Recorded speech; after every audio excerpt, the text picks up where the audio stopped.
이후에 여호와의 말씀이 환상 중에 아브라함에게 임하여 이르시되 아브라함아 두려워하지 말라. 나는 내 방패요 너의 지극히 큰 상급이니라. 아브라함이 이르되 주 여호와여 무엇을 내게 주시려 하나이까? 나는 자식이 없사오니 나의 상속자는 이 다메섹 사람 엘리에셀이니이다.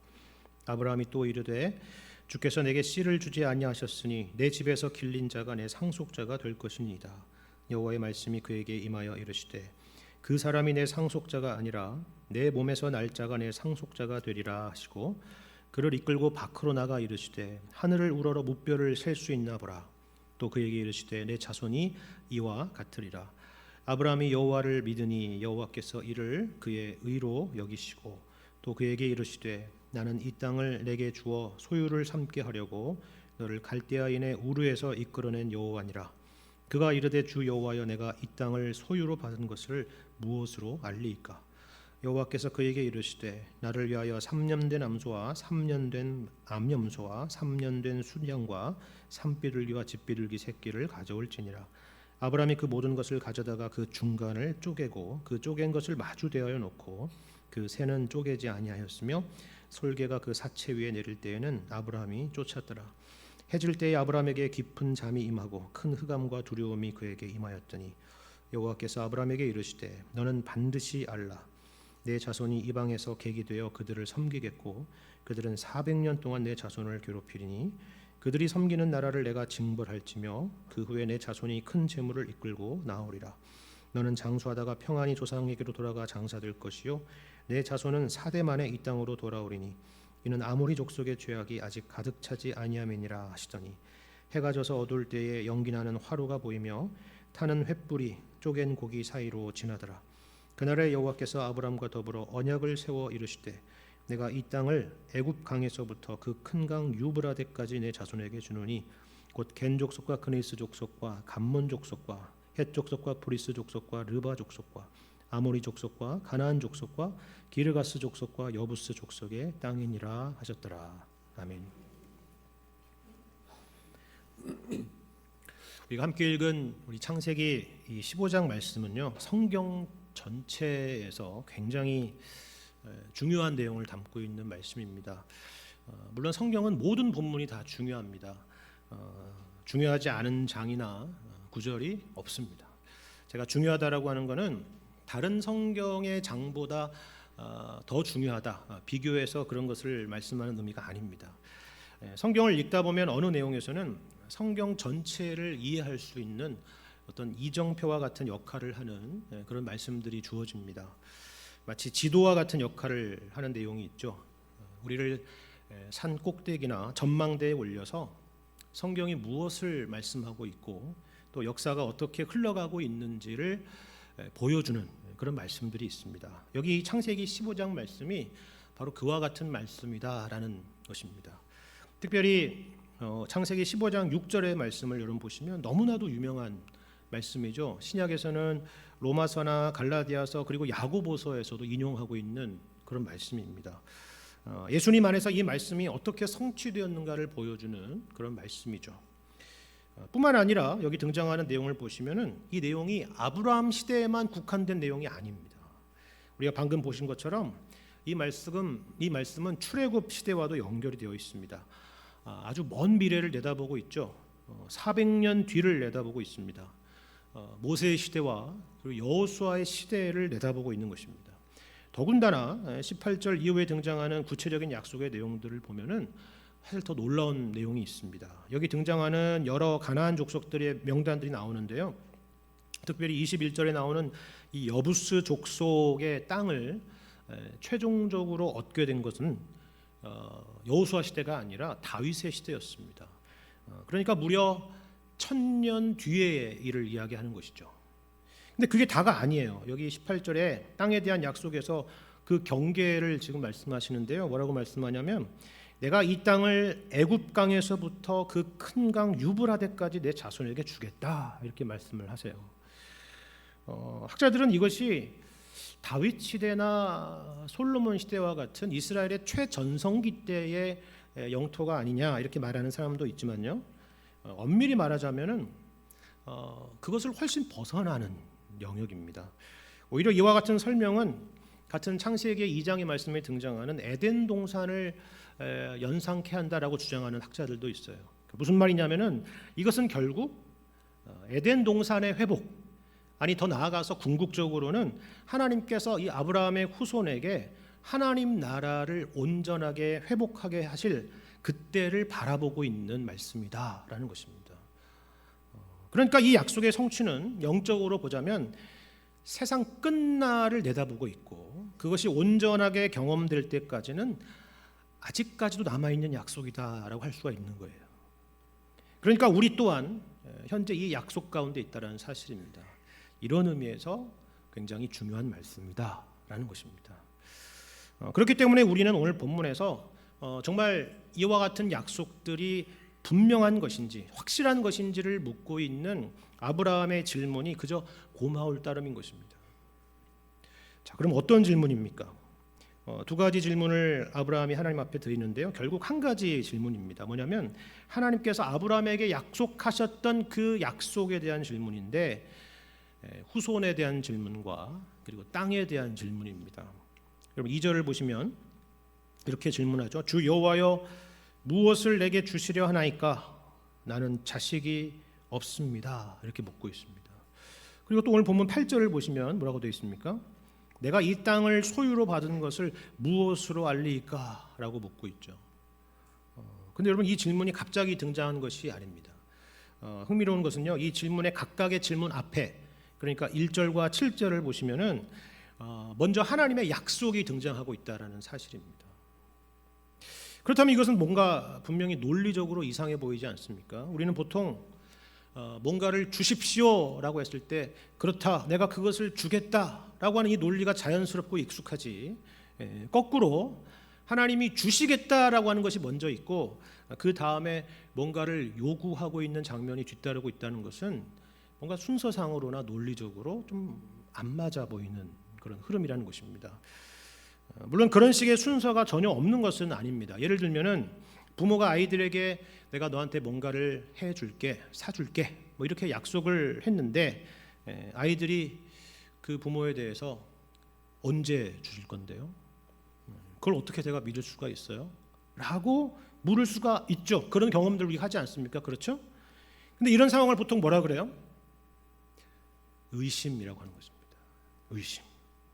그러니까 지금 아브라함이 하나님 앞에 의심의 질문을 던지고 있다, 그런 의미입니다.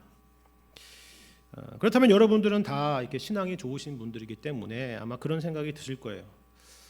어떻게 하나님을 의심하고 하나님의 약속을 의심할 수가 있단 말인가? 그게 정말 가능한 것인가? 그건 정말 하나님 앞에 옳지 않은 일 아닌가라는 생각을 가질 수가 있을 거예요.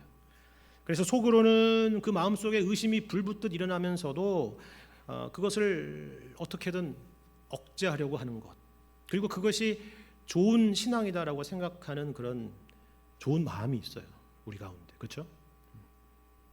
물론 반대의 경우도 있습니다. 이번에는 모든 것을 의심하는 그런 사람들이 있습니다. 무엇을 근거로 의심하는 것이 아니라 그냥 매사에 회의적이고 또 부정적인 자세로 하나님에 대하여 그리고 신앙에 대하여 접근하는 그런 태도죠. 냉소적이고 마치 자신이 하나님보다 이 세상의 이치와 원리를 더 잘 아는 것처럼 그렇게 생각하는 것입니다. 예를 들면 이런 거예요. 이런 식으로 말하는 사람들이 분명히 있을 것입니다. 하나님이 살아계신다라고 하면은, 하나님이 존재한다면, 신이 있다면 왜 이런 일이 일어날 수 있는가? 라는 식의 질문이죠. 하나님이 살아계시다면 왜 이 세상에 이처럼 불의가 만연하고 억울한 사람들이 있을 수가 있고 악한 사람들이 저렇게 뻔뻔하게 살아갈 수가 있단 말인가? 그런 생각이 드는 거죠. 그러니까 나는 하나님의 존재를 절대로 믿을 수가 없다, 이렇게 생각하는 사람들입니다. 근데 여러분 잘 생각해 보십시오. 지금 이런 질문 가운데는 어떤 생각이 있냐면요, 하나님은 반드시 이런 하나님이셔야 된다라고 하는 전제가 깔려 있는 것입니다. 그렇죠? 정말 하나님이 존재하지 않는다면, 정말 하나님이 계시지 않는다면 사실 이런 가정 자체가 성립될 수가 없는 것입니다. 어차피 하나님이 존재하지도 않는데 무슨 정의이고 불이익이고 억울함 같은 것이 있을 수가 있겠어요. 그러니까 정직한 의심이라고 하는 것은 이와 같아야 된다는 것입니다. 무슨 말이냐면, 하나님, 저는 하나님이 누구신지 잘 모릅니다. 본 적도 없고 들은 적도 없는데 분명히 계시는 것 같기는 합니다. 그런데 왜 세상에는 이처럼 불의가 있고 부조리가 있습니까? 왜 하나님이 창조하셨다는 인간들은 이처럼 악한 것입니까? 이런 질문들을 가져야 하는 것입니다. 이것이 정직한 의심입니다. 그리고 이런 의심은 하나님께서 언제든지 물리치지 않으십니다. 사실 여러분도 신앙생활 가운데서 비슷한 경험이 있지 않으십니까?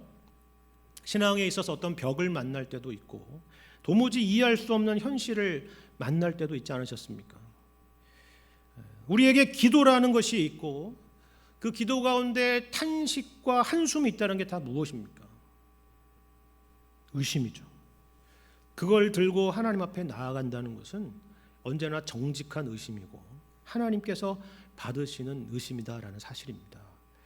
여러분, 오늘 본문의 아브라함의 태도를 보세요. 사실 아브라함은 하나님의 부르심과 하나님의 약속 그거 하나만 믿고 모든 기반과 모든 터전을 뒤로하고 정말이지 뿌리채 뽑아가지고 지금 이 낯선 땅 가나안 땅에 온 것입니다. 그런데 약속만 반복될 뿐 그 약속에 대한 현실은 만나지 못하고 있는 것이죠. 자식이 어디 있고 지금 땅이 어디 있습니까? 그래서 이렇게 말하지 않습니까? 여러분 2절과 3절을 보십시오.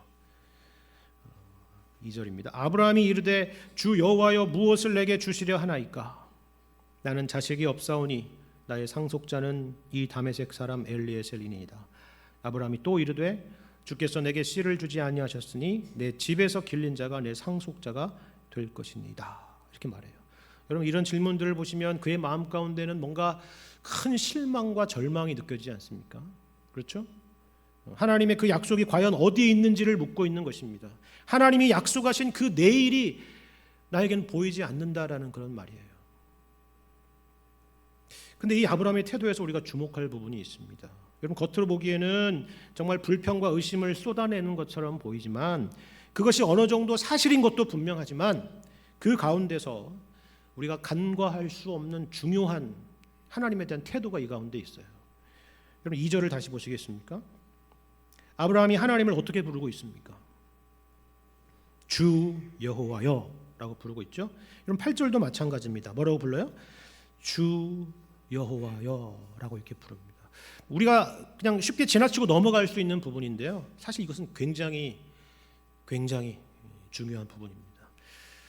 여기서 주라고 하는 것은 히브리어로 아도나이라는 것입니다. 여러분 혹시 들어보셨을지 모르겠지만 이 구약의 유대인들은 성경에서 여호와라는 이름이 등장하면은 감히 그 이름을 부를 수가 없기 때문에 여호와라는 이름 앞에 그냥 아도나이 이렇게 부르고 넘어가는 경향이 있는데 여기는 주 여호와잖아요. 그러니까 어떻게 불렀겠어요? 아도나이 이렇게 부르는 것입니다. 그러나 주 여호와라는 것입니다. 이제 아도나이라는 것이 근데 무슨 뜻이냐 하면은 여러분 다 아시다시피 주인이라는 뜻입니다. 주권자라는 뜻이죠. 그러니까 지금 하나님을 지금 이 아브라함은 어떻게 불러요? 나의 주인이신 여호와여 라고 부르는 것입니다. 이걸 거꾸로 말하면 뭐예요? 나는 하나님의 종입니다 라는 그런 의미예요. 무슨 말입니까? 지금 아브라함이 갖고 있는 이 질문의 태도는 그저 불만이나 불평을 쏟아내는 것이 아니라 그 가운데서 자신은 종이고 하나님이 내 인생의 주인이고 주권자라는 사실을 고백하는 가운데 그 의심을 들고 하나님 앞에 나아가고 있다는 사실이에요. 솔직한 마음도 있지만 동시에 하나님을 향한 존경과 복종의 마음으로 지금 나아가고 있다는 사실입니다. 여러분 이러한 태도가 중요한 것입니다. 우리는 보통 아브라함과 같은 상황을 만나면 침묵해버리거나 아니면 반대로 신앙생활을 멀리하거나 그런 태도를 취하기도 하죠. 그러시면 안 됩니다. 이것이 바로 우리의 신앙을 한 단계 더 도약하게 만드는 기회입니다. 질문이 있다는 것은요, 성장하고 있다는 것입니다. 여러분 아이가 태어나서 자라면서 말문이 트이기 시작하면서 어떤 일이 생깁니까? 갑자기 질문이 많아지지 않습니까? 그렇죠? 기본적인 질문부터 정말 말도 안 되는 질문까지, 세상에 이런 질문을 하다니 라는 싶은 그런 질문들을 하잖아요. 하루 종일 끊임없이 엄마를 붙잡고 질문을 합니다. 그렇죠?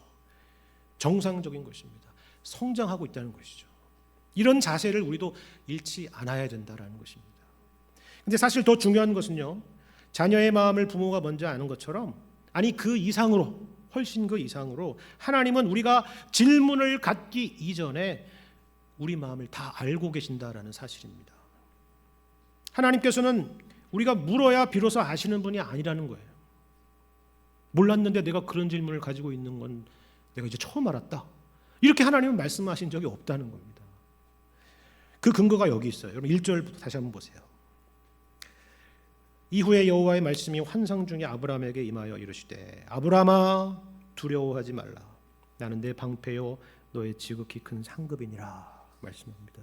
여기서 우리는 분명한 한 가지 사실을 알 수 있어요. 그것은 바로 말씀드린 것처럼 하나님께서 아브라함의 마음을 먼저 다 알고 계시고 있었다는 사실입니다. 어떤 마음이요? 아브라함 마음 가운데 두려움이 있었다는 것을 알고 있습니다. 자, 그렇다면 이 아브라함은 왜 이 시점에서 두려워하고 있었을까요? 본문을 연구하는 학자들은 보통 두 가지를 말합니다. 하나는 앞에 본문과 연결하는 것이고, 다른 하나는 뒤에 본문과 연결하는 것인데요. 앞에 본문과 연결된다는 건 이런 겁니다. 우리가 지난주 말씀을 기억한다면 당시에 이 가나안 땅에 큰 국제 전쟁이 있었다라고 말씀을 드렸죠. 근데 아브라함이 조카 롯을 구출하기 위해서 318명을 이끌고 정말 이 거대한 메소포타미아 대군을 뒤쫓아가 가지고 그들을 습격하여서 구출해 왔습니다. 거기까지는 좋아요. 그렇죠? 근데 그 다음이 있잖아요. 어떻게 되겠어요? 감히 벌집을 건든 것이죠, 아브라함이. 그래서 아브라함이 보복을 두려워했을 수 있다라는 것입니다. 또 다른 하나는 이후의 본문과 연결된 것인데요. 우리가 보는 것처럼 하나님의 약속의 실현이 더딘 것에 대한 초조함과 두려움입니다. 두 가지 모두 다 일리가 있는 추측입니다. 그리고 이 두 가지는 사실 또 서로 연결된 것일 수가 있어요. 왜냐하면 당시의 자식이라고 하는 것은 지금의 자식과는 다른 의미이기 때문에 그렇습니다. 여러 면에서 이 자녀라고 하는 것은 중요한 자원이었습니다.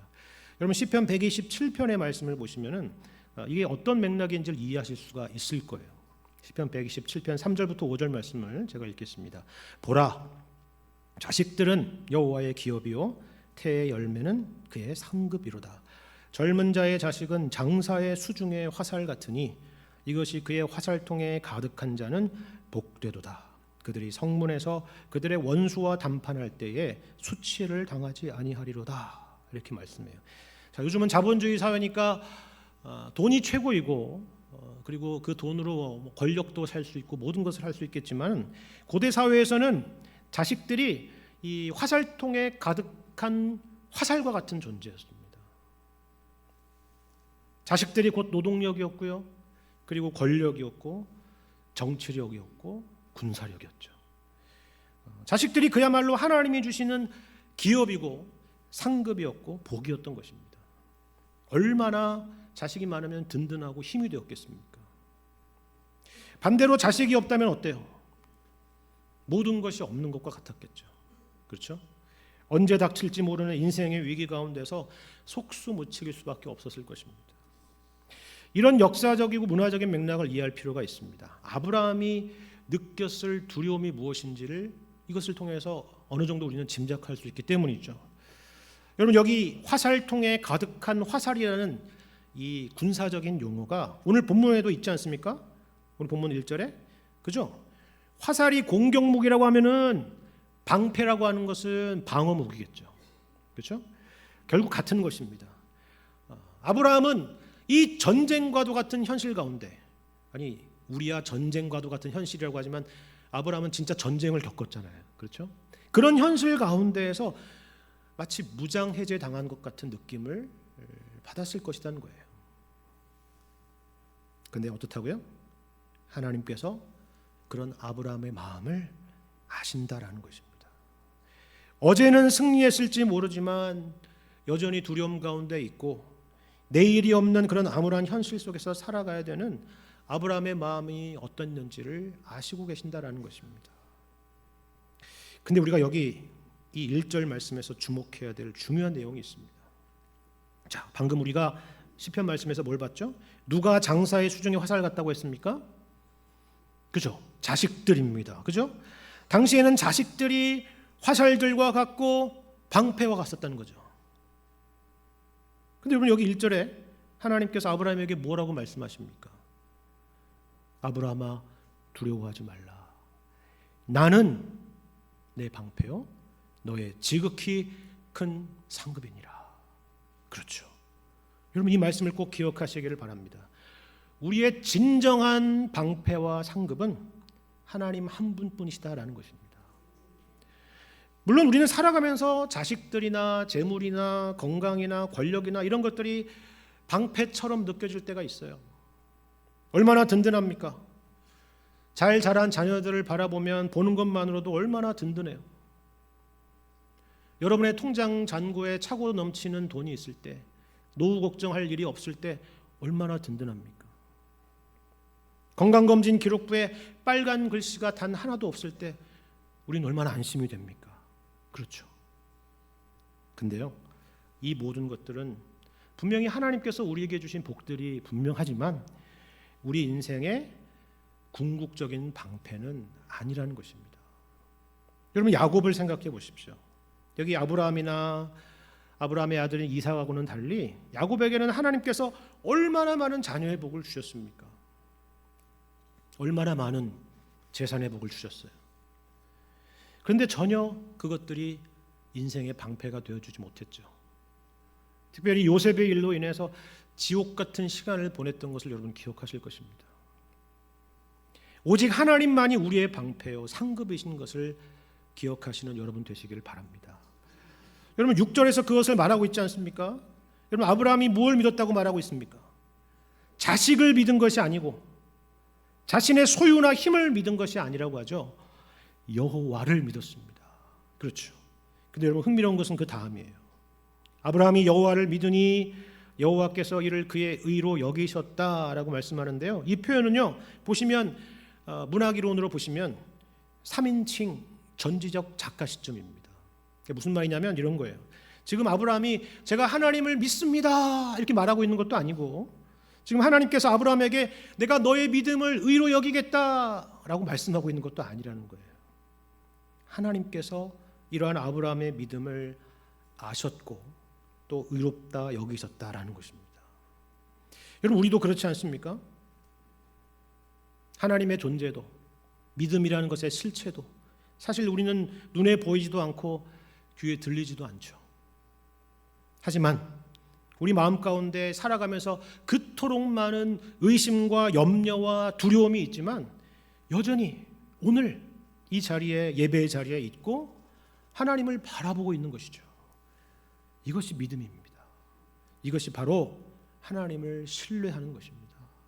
그리고 하나님도 이러한 우리를 아시며 예수 안에서 의롭다라고 여겨주시는 것입니다. 이것이 바로 하나님의 은혜요 하나님의 관점이라는 사실이에요. 그런데 우리가 오늘 본문의 말씀을 보면서 또 놀라는 것은 하나님은 우리에게 아무런 근거 없이 믿으라고 하지는 않으신다라는 사실입니다.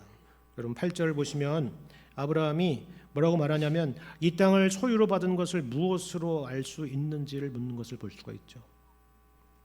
하나님의 약속이 확실하고 분명하다라는 것을 내가 무엇으로 알 수 있겠습니까? 라고 묻는 것입니다. 그런데 하나님께서는 야 내가 그렇게 얘기했는데도 못 알아듣겠니? 라고 대답하지 않으시고 한 가지 지시사항을 내리는 것을 볼 수가 있습니다. 그게 9절과 10절에 나와 있는 내용인데요. 그걸 9절과 10절을 보시면 3년 된 암소와 암염소와 순양과 그리고 산비둘기와 집비둘기 새끼를 준비하고 그 가운데를 쪼개고 그 쪼갠 것을 서로 마주대하여 놓도록 그렇게 지시를 합니다. 무슨 일이 벌어지고 있습니까? 몰라요. 우리는 무슨 일이 벌어지고 있는지. 그죠? 하지만 분명한 것은 당시 아브라함은 이것이 무엇을 위한 일인지를 분명히 알고 있었다는 사실입니다. 그래서 보신 것처럼 아브라함은 최선을 다해서 진지한 자세로 이것을 준비하고 있습니다. 무엇 때문에 그랬을까요? 이러한 것은 다 여러분 18절에 설명하고 있는 것처럼 언약을 체결하는 의식이었기 때문입니다. 그렇죠? 예. 여러분 언약이라는 게 무엇인지 아십니까? 언약이라는 것은 쉽게 말하면 약속한 것을 공식화하겠다라는 것입니다. 여러분 남녀 간에 서로 사랑한다고 해서 결혼이 되는 것은 아니죠. 증인들 앞에서의 결혼식이 있어야 되고 또 무엇보다도 서로의 사인이 들어간 혼인 신고가 있어야지 공식화가 되고 법적인 효력을 갖게 되는 것입니다. 그렇죠? 집을 팔겠다는 사람과 사겠다는 사람이 마음이 서로 모아졌다고 해서 거래가 성사되는 것은 아닙니다. 그렇죠? 서로 만나서 대금을 지불하고 필요한 서류들을 제출하고 서로 계약서에 사인을 해야 되는 것입니다. 마찬가지죠. 이것이 당시에 아브라함 당시에 언약 체결 방식이었다는 것입니다. 그런데 오늘날의 그것과 큰 차이가 있는 건 뭐예요? 그 엄중함 때문이죠. 왜 짐승을 쪼개놨을까요? 만약에 이 약속을 지키지 않으면 그와 같이 되리라 하는 것입니다. 무시무시한 거죠. 만약 오늘날도 이런 식으로 계약을 맺는다면 모든 약속들이 다 잘 지켜질 것입니다. 그렇죠. 이것은 이처럼 반드시 지켜져야만 되는 약속이다라는 그런 의미입니다. 자, 그렇다면 여러분 여기서 우리가 놀라게 되는 것이 무엇입니까? 사람들 사이야 서로 믿을 수 없는 존재들이니까 이런 식의 절차가 필요할 수가 있겠죠. 심지어는 이런 엄중한 언약 체결을 하더라도 어길 수 있는 것이 사람 아닙니까? 그렇죠? 근데 하나님은 어떻습니까? 그럼 사실 하나님에게 있어서 이런 언약식이 왜 필요하겠어요? 온 우주의 만물의 주인이신 하나님께서 굳이 자신의 몸을 낮추어서 아브라함과 이런 언약을 맺을 필요가 왜 있겠냐 하는 것입니다. 더군다나 하나님은 이런 언약을 하지 않으셔도 언제나 신실하신 분 아닙니까? 그런데 그럼에도 불구하고 이 일을 행하시는 것은 바로 우리를 위한 것이며 아브라함을 위한 것입니다. 아브라함에게 그리고 우리에게 확신을 주시기 위해서 이 일을 행하시는 것입니다. 그런데 여러분 더 놀라운 것은 이것입니다. 보십시오. 우리가 계약서에서도 서로의 사인이 필요한 것처럼 쌍방간에 계약 당사자가 이 언약에 참여해야 되죠. 서로의 의무와 책임이 있어야 됩니다. 그런데 여러분 17절을 보시면 하나님 홀로 이 언약의 의식에 참여하십니다. 아브라함은 그저 지켜볼 뿐이죠. 오직 타는 횃불로 상징되는 하나님의 임재만이 그 쪼갠 고기 사이로 지나가고 있는 것입니다. 그리고 18절에서 보는 것처럼 언약은 체결되고 모든 것은 끝났습니다. 여러분 이게 어떤 의미예요? 하나님만이 이 언약의 책임을 지시겠다라는 그런 의미입니다. 이 사건을 연구하는 구약학자들 사이에는요 크게 두 가지 견해가 있습니다. 하나는 말씀드린 것처럼 이것은 당시 고대 근동의 언약 체결 의식을 따른 것이다라는 이론입니다. 그런데 여기에 반대하는 입장의 학자들은요 물론 그런 것은 일정 부분 맞는 부분이 있겠지만 사실 거기에 꼭 들어맞는 것은 아니다라고 주장하는 사람들이 있어요. 특별히 무엇보다도 성경의 어느 곳에서도 하나님께서 이런 방식으로 행하신 적이 없다는 것이죠. 그리고 하나님은 자신의 삶을 두고 맹세하신 적은 있어도 자신의 죽음으로 맹세한 적은 없다라는 것입니다. 맞는 말입니다. 어떻게 하나님이 죽으실 수가 있겠어요? 그렇죠. 그런데 반대로 대안을 제시한 것도 사실 완벽하게 들어맞는 이론은 아닙니다. 사실 어느 것도 완벽하게 이 본문을 설명할 수 있는 그런 내용이 되기는 어렵다라는 것이죠. 다만 어떤 이론이든 간에 한 가지만큼은 분명하다는 것을 알 수가 있는데요. 그게 뭐냐면 이것은 도무지 말이 안 된다라는 것입니다. 하나님이 이와 같은 방식으로 행하시는 것은 도무지 말이 되지 않는다라는 것입니다. 그런데 하나님께서 그 말이 안 되는 그 일을 아브라함과 약속을 지키시기 위해서 행하시겠다라는 것입니다. 그런데 실제로 세상에서 정말 말도 안 되는 일이 벌어졌죠. 세상의 어느 종교에도 어느 신화에서도 찾아볼 수 없는 일이 역사 가운데 실제로 일어났습니다. 그것은 바로 하나님이신 예수님께서 우리를 위해서 언약적인 저주를 짊어지시고 십자가에 죽으시고 부활하신 사건입니다. 여러분, 예수님께서 십자가에 달리시기 전날 밤을 기억하십니까? 제자들과 마지막 만찬을 하실 때 잔을 주시면서 이렇게 말씀하셨습니다. 이것은 죄 사함을 얻게 하려고 많은 사람을 위하여 흘리는 바 나의 피, 곧 언약의 피니라 라고 말씀하셨죠. 그리고 여러분, 여기 12절에 보시면 큰 흑암과 두려움이 임했다라고 말씀하고 있는데, 실제로 예수님이 십자가에 달리실 때 제6시부터 제9시까지 3시간 동안 온 땅에 어두움이 임했다라고 성경은 기록하고 있습니다. 그래서 여러분, 갈라디아서 3장 13절과 14절에서는요, 예수님의 이 십자가 사건이 이런 의미라고 우리에게 가르쳐주고 있습니다. 갈라디아서 3장 13절과 14절 말씀을 제가 읽어드리겠습니다. 그리스도께서 우리를 위하여 저주를 받은 바 되사 율법의 저주에서 우리를 속량하셨으니 기록된 바 나무에 달린 자마다 저주 아래에 있는 자라 하였습니다.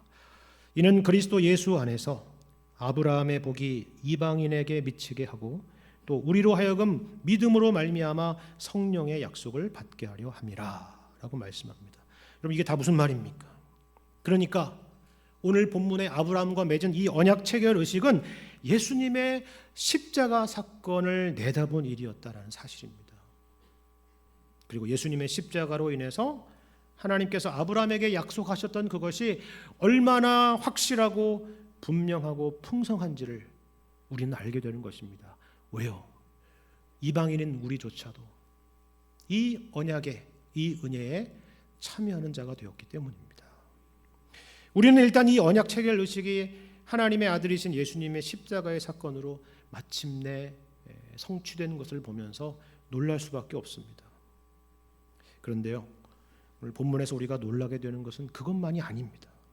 여러분, 여기 13절 이하에 설명되는 걸 보십시오.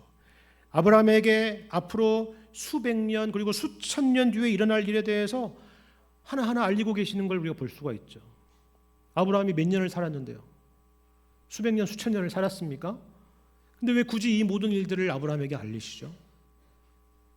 여러분, 이게 무슨 말일까요? 하나님은 우리를 그만큼 존귀하게 대하신다라는 그런 의미입니다. 여러분, 생각해 보십시오. 만약에 여러분을 저기 삼성의 이재용 회장이 자신의 사무실로 불러가지고 앞으로 삼성을 어떻게 운영할 것인지를 설명하고 있다고 생각을 해보세요. 아니, 그것보다도 미국의 조 바이든 대통령이 여러분에게 공군 1호기를 보내가지고 백악관으로 초청해서 미국의 앞으로의 국제 전략이 어떻게 되고 앞으로 어떤 정책을 가지고 미국을 운영할 것인지를 설명한다고 생각을 해보세요. 그것과도 비교할 수 없는 놀라운 일들을 지금 아브라함에게 펼쳐 보이시고 있는 거예요. 근데 여러분, 아브라함에게만 그랬을까요? 아니죠. 하나님께서는 우리에게 기록된 성경 말씀을 주셨습니다. 하나님께서는 우리에게 이 성경을 통해서요, 역사가 어떻게 시작되었고 어떻게 흘러가고 있고 어떻게 이 세상이 끝나게 될지를 다 가르쳐 주셨습니다. 그리고 그 가운데서 어떤 고통의 시간들이 우리 가운데 있을지에 대해서도 하나도 숨기시지 않으셨다는 사실입니다. 우리를 아브라함처럼 대하시는 것입니다. 여기에는 중요한 목적 두 가지가 있습니다. 하나는 이 세상이 어떻게 흘러간다 할지라도 하나님은 언제나 우리의 방패요 상급이라는 사실을 결코 잊지 말라는 것입니다. 여러분, 보신 것처럼 하나님께서 구원을 계획하셨고 예수님께서 십자가에서 그 구원을 이루셨고 성령께서 우리 마음 가운데 그것을 믿을 수 있는 믿음을 주셨죠. 하나님이 우리를 위하시면 누가 우리를 대적하리요? 기억하시죠? 이것을 늘 기억하고 흔들리지 말라는 것입니다. 또 다른 하나는요, 우리가 이 믿음 가운데 인내하며 살아갈 때에 우리는 아브라함과 같이 복의 통로가 되리다라는 것입니다. 여러분, 창세기 말씀은 창세기부터 신명기까지 해당되는 모세오경 중에 첫 번째 성경이죠. 그러니까 모세가 기록한 성경입니다. 그러니까 출애굽한 이스라엘 백성들이 이 창세기 말씀의 첫 번째 독자였다는 사실이에요. 자, 그렇다면 그 출애굽한 이스라엘 백성들이 오늘 본문의 말씀을 읽고 무슨 생각이 들었을까요? 만일에 아브라함이 여기서 포기하고 무너졌다라고 한다면 우리는 없었을 것이다, 그렇게 생각했겠죠. 하나님께서는 우리를 그와 같은 존재들로 세우신 것을 기억하시기를 바랍니다. 그것이 바로 이 땅의 교회이고요, 그것이 바로 저와 여러분입니다. 우리들이 그리스도의 향기이고 그리스도의 편지입니다. 우리가 소금이요 빛입니다. 우리가 아브라함과 같은 복의 통로입니다. 우리는 당장 내일을 알 수 없는 그런 현실들을 살아가고 있지만 하나님은 우리를 통해서 우리가 감히 상상할 수도 없는 엄청난 일들을 계획하고 계시고 일하고 계신다라는 사실입니다. 여러분, 이것을 기억하며 우리를 향하신 복된 뜻을 헤아리시고 하나님을 믿는 믿음 가운데 하루하루를 힘있게 걸어가실 수 있는 여러분과 제가 되기를 주님의 이름으로 간절히 축원합니다.